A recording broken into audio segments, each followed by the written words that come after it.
রাসূলে ফরমাইলেন কিয়ামতের ময়দানে আল্লাহ সারা রূপা করাইয়া দুই নম্বরে জিকাইব আন শাবাবিহি ফিমা আবলা।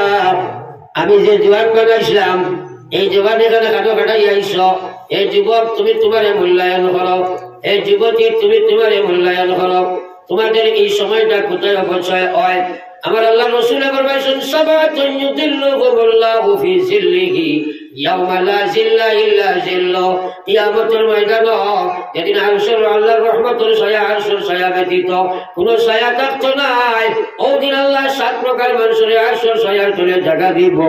এর মাঝে একজন আল্লাহ রাসূল ফরমাইছেন আমরা শাবুন নাশা ফি ইবাদাতিল্লাহ, ও জওয়ান যুবতী আল্লাহ আরশের ছায়ার তলে জায়গা দিবা।